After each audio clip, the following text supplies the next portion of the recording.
നിർണായക പോരാട്ടത്തിൽ കരുത്തരായ ഘാനയെ കീഴടക്കിയ ക്രൊയേഷ്യ പ്രീ ക്വാർട്ടറിൽ കടന്നതാണ് മറ്റൊരു വിശേഷം. 1-2 ഗോളുകളുടെ വിജയത്തോടെ അനുഭവസമ്പത്തും കൃത്യമായ ഗെയിം മാനേജ്മെന്റും ഒരിക്കൽ കൂടി തെളിയിച്ചാണ് ക്രൊയേഷ്യ നോക്കൌട്ട് ടിക്കറ്റ് ഉറപ്പിച്ചിരിക്കുന്നത്. കരുത്തരായ ഘാനയെ 1-2 ഗോളുകൾക്ക് കീഴടക്കിയ ക്രൊയേഷ്യ അനുഭവസമ്പത്തിന്റെ മറവിൽ ഘാനയെ മറികടന്നാണ് നോക്കൌട്ടിലേക്ക് ടിക്കറ്റ് ഉറപ്പിച്ചത്. ആദ്യ വിസിൽ മുതൽ തന്നെ പന്തിന്റെ നിയന്ത്രണം സ്വന്തമാക്കിയ ക്രൊയേഷ്യ മധ്യനിരയിലെ കൃത്യമായ പാസിംഗ് ശൃംഖലകളിലൂടെ മത്സരത്തിന്റെ താളം നിയന്ത്രിച്ചു. കുറിയ പാസുകളിലൂടെ കളി നിർമ്മിച്ചും വിങ്ങുകളിലൂടെ ആക്രമണം വികസിപ്പിച്ചും ഘാനയുടെ പ്രതിരോധത്തെ തുടർച്ചയായി സമ്മർദ്ദത്തിലാക്കി. അതിന്റെ ഫലമായിരുന്നു 31-ാം മിനിറ്റിൽ പിറന്ന ആദ്യ ഗോൾ. മധ്യനിരയിൽ നിന്ന് കൃത്യമായ രൂപപ്പെടുത്തിയ മുന്നേറ്റം പീറ്റർ സുചിച്ച് വലയിലെത്തിച്ചതോടെ ക്രൊയേഷ്യയുടെ ആദ്യ ഗോൾ പിറന്നു.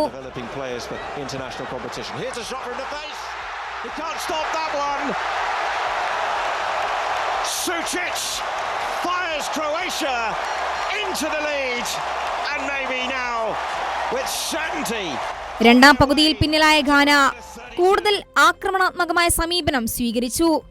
വേഗതയേറിയ കൗണ്ടർ അറ്റാക്കുകളും ലോങ് ബോളുകളും ഉപയോഗിച്ച് അവർ ക്രൊയേഷ്യൻ പ്രതിരോധത്തെ പരീക്ഷിച്ചു. ഒടുവിൽ 73-ാം മിനിറ്റിൽ ആ ശ്രമങ്ങൾക്ക് ഫലം കണ്ടു. കൃത്യമായ മുന്നേറ്റത്തിലൂടെ ഘാന സമനില ഗോൾ കണ്ടെത്തിയതോടെ മത്സരം വീണ്ടും ആവേശകരമായി.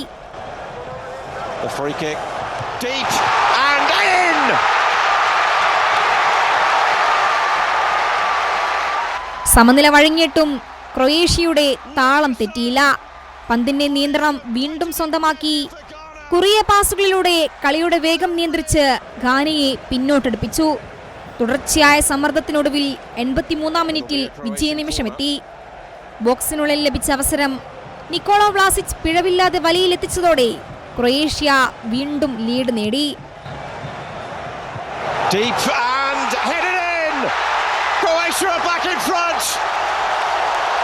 മത്സരത്തിന്റെ കണക്കുകൾ പോലും ക്രൊയേഷ്യയുടെ ആധിപത്യം അടിവരയിടുന്നതായിരുന്നു.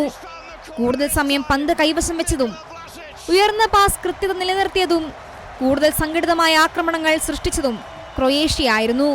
മറുവശത്ത് ഘാന പോരാട്ടവീര്യം കാട്ടിയെങ്കിലും അവസാന 3-ലുണ്ടായ തീരുമാനങ്ങളിലെ പിഴവുകളും നിർണായക ഘട്ടങ്ങളിലെ ക്രൊയേഷ്യൻ പ്രതിരോധവും അവരുടെ പ്രതീക്ഷകൾക്ക് തിരിച്ചടിയായി. World cup desk, Kairali news.